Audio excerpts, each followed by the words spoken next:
Okay, abusuwa makwa abashonko so edeba POG Media so abusuwa yembonra yensemu finally presidency aba be responde Chief Justice Torkornoo ne press release ne nsem bia odebetu dwa allegations awa file ato Council of State ene John Dramani Mahama so no abusuwa presidency ababe robeshe ne press release na odebetu dwa no ama Chief Justice omo ama na ye useless abusuya enye asam keto akra Felix Ofosukwache ono NHS odisa ensem no ebetu dwa mom yanko na yankonkoti ensem a odetu dwa na wasanso expose Chief Justice Torkornoo.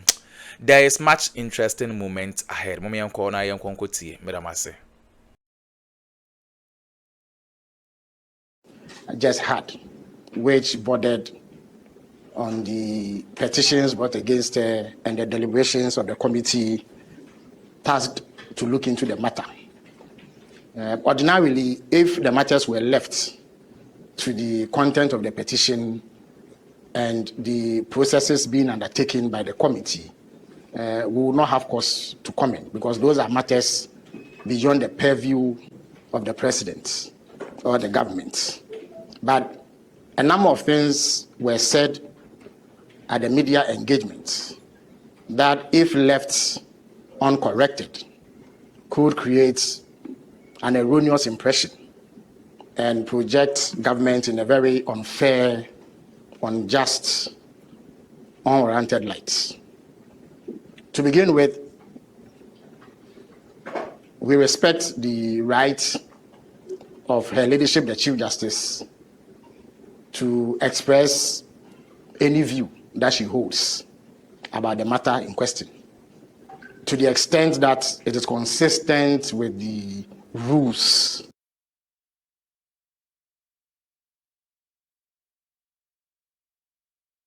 because the Constitution makes it clear what the process confidentiality on the part of all parties. It is the reason why the presidency, on behalf of His Excellency the President, has refrained from commentary on the matter beyond stating what the President has done in compliance with the Constitution. So it would have been desirable that that constitutional provision was respected by Her Ladyship the Chief Justice so that we do not have to engage in public commentary up until the time that the committee looking into the matter makes their determination. We are compelled, however, to correct certain misimpressions that were created at the briefing.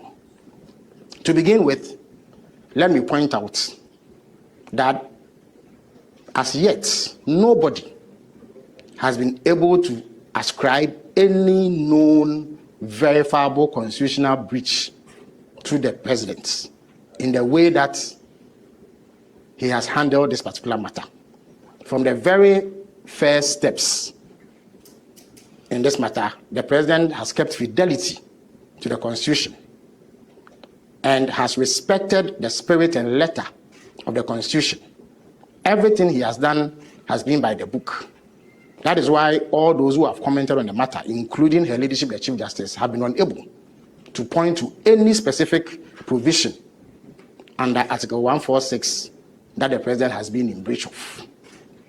Second, in terms of confidentiality, the president has acted strictly in accordance with the Constitution. At no point in time has the presidency put out anything in any way, shape, or form that remotely resembles any of the contents of the petition. And the only communication that has gone out on this matter have been about the steps that the president has taken in accordance with the 1992 Constitution, Article 146 to be precise. 3, Her Ladyship the Chief Justice all but insinuated that there was some political agenda at play to oust her and that this whole process is a result of sin. Let me place on record, without fear of contradiction, and let me be clear that no such political agenda exists. His Excellency the President took an oath to which he was incidentally sworn by Her Ladyship the Chief Justice herself. And in that oath, he swore to abide by the 1992 Constitution. He is enjoined to act a particular way when he receives petitions of the sort that he has received. And that is all that His Excellency has done. He has had no choice in the matter. The President cannot say that he has a view about how things should be done, and therefore, if petitions have come, he will fail to act. If he did that, he himself would be in breach of the Constitution, and therefore, he has been enjoined to act as any responsible leader or President of the Republic of Ghana would be required to do, as stipulated by the 1992 Constitution. The fourth point is also that we cannot have a sacred cow mentality in the way that we handle state affairs. Every single public official, from the President to the Speaker to the Chief Justice to Supreme Court judges to ministers to all public office holders, are bound by the provisions of Ghanaian law. Indeed, it was the former Australian Prime Minister, Kevin Rudd, who once said that when you join the game, you play by the rules.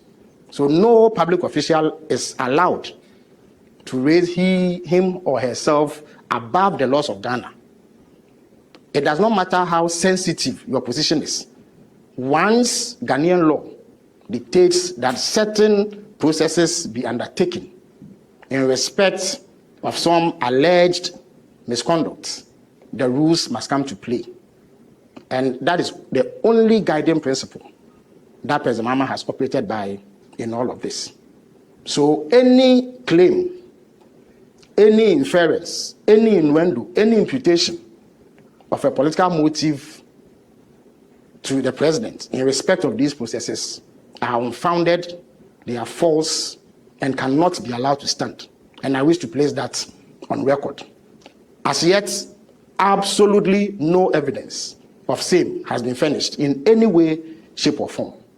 And therefore, I am minded to strongly reject that effort.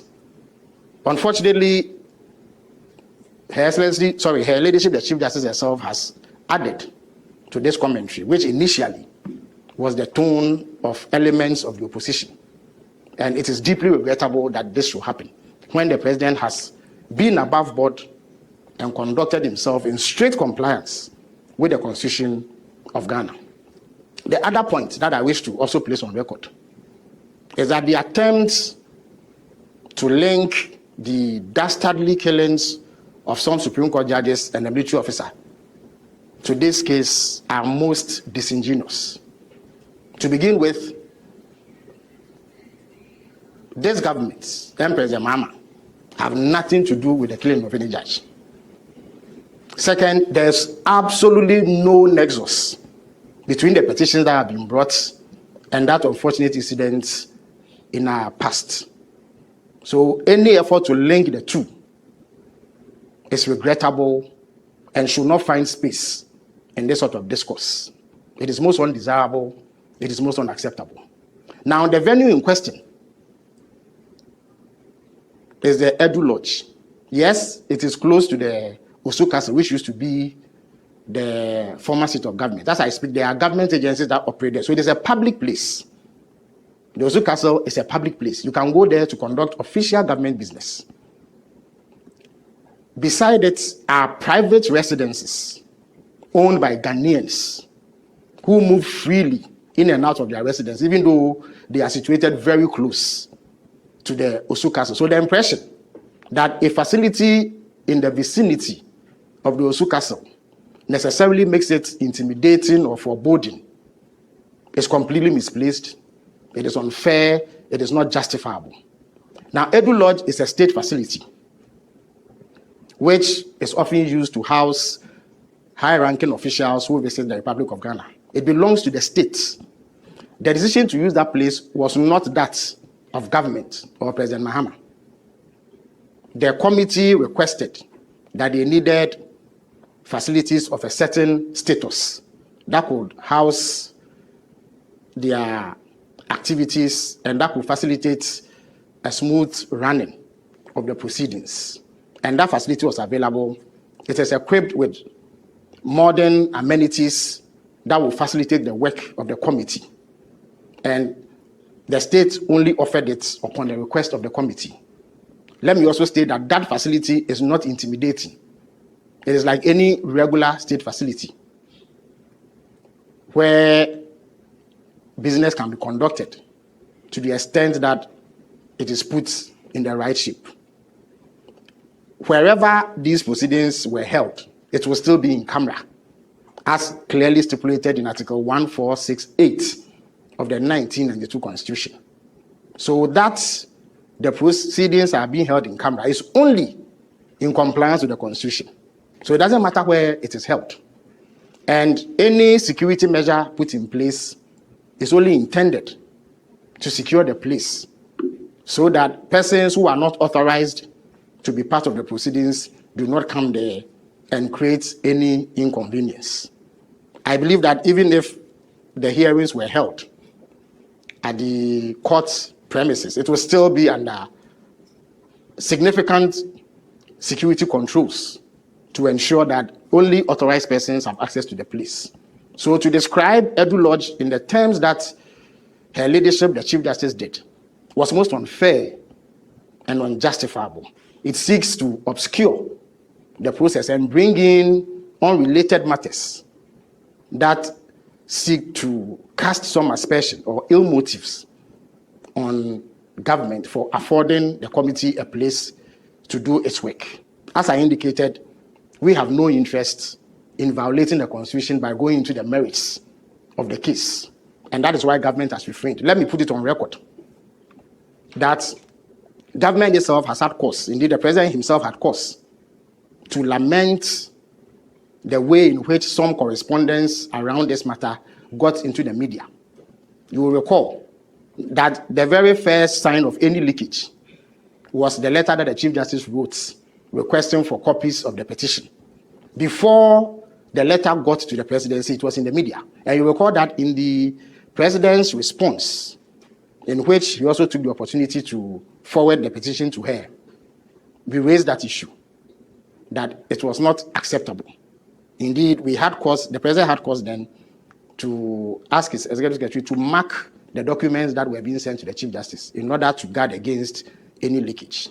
So at no point has anybody leaked anything. Also, it must be noted that even the media houses that first broadcast the content of these petitions were media houses that you can say are aligned to the opposition.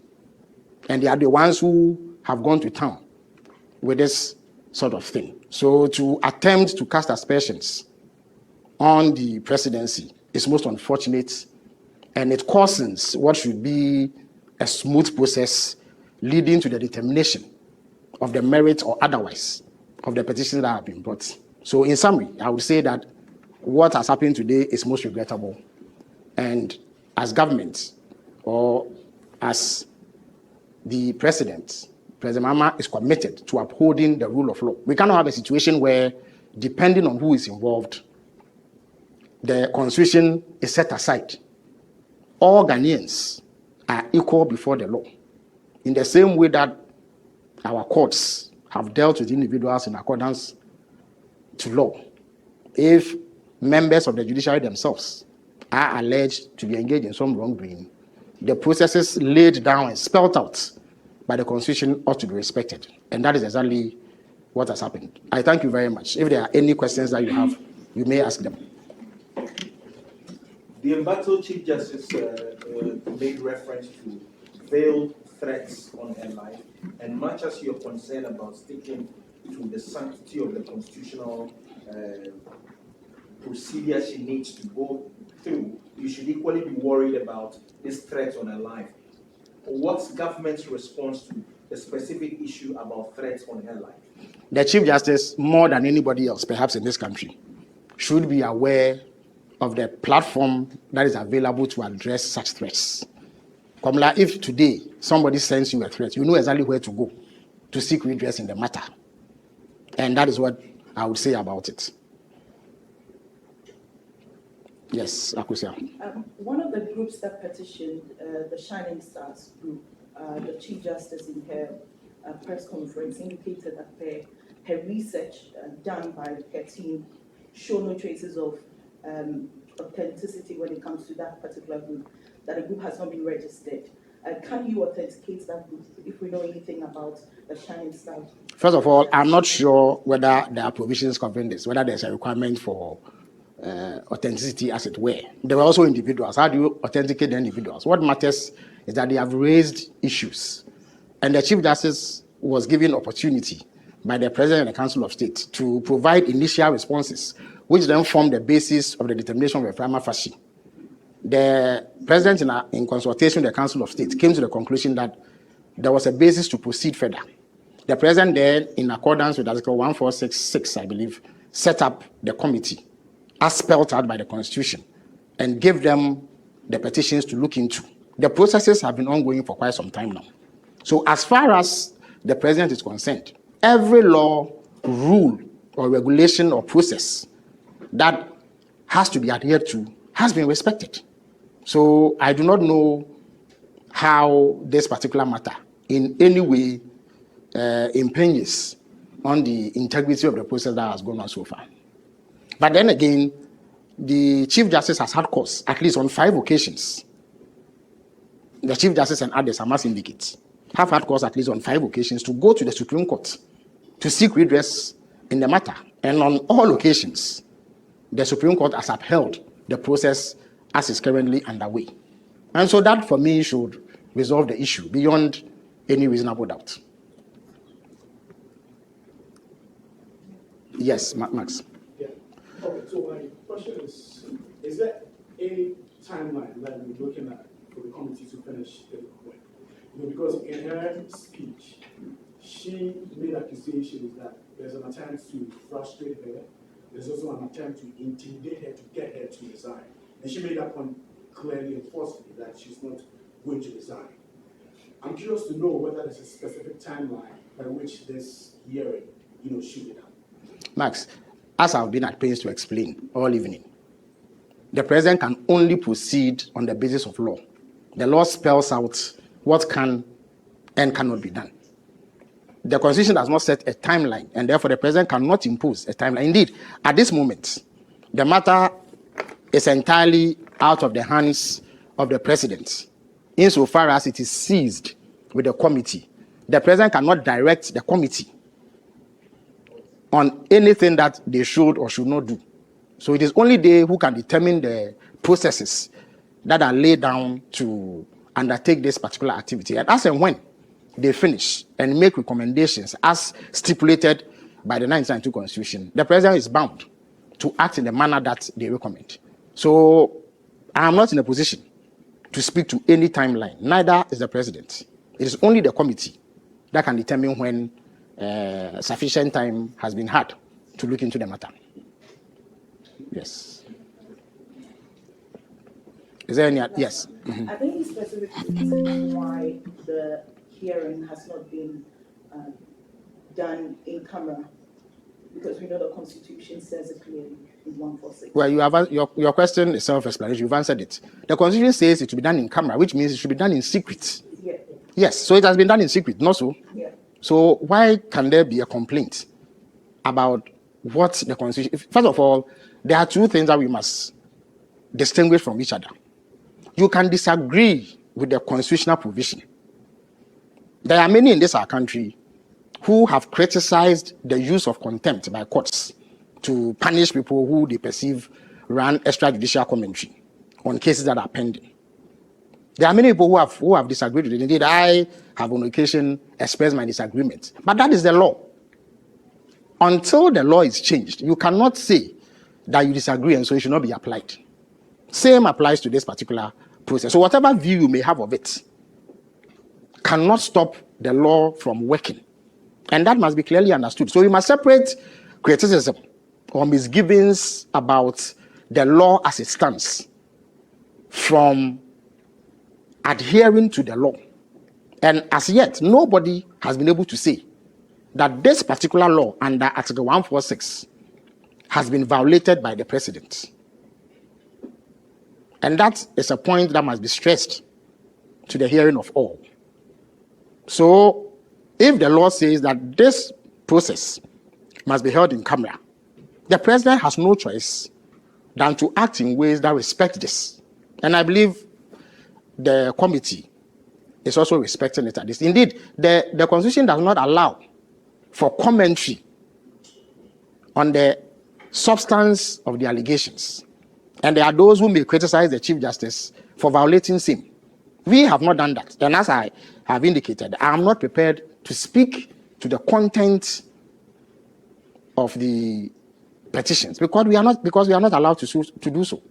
And the president has acted in ways that the Constitution stipulates. So there cannot be a problem with this. That is why all those who have spoken have. Okay, abusuan wene ensema ekoso ewo political highway so Chief Justice Torkornoo and assisi presidency are responded to a press release. Abusuan wene ensema ekoso better masesa mo jepene kokoti sa ensemwe edemai aha POG Media so better mase.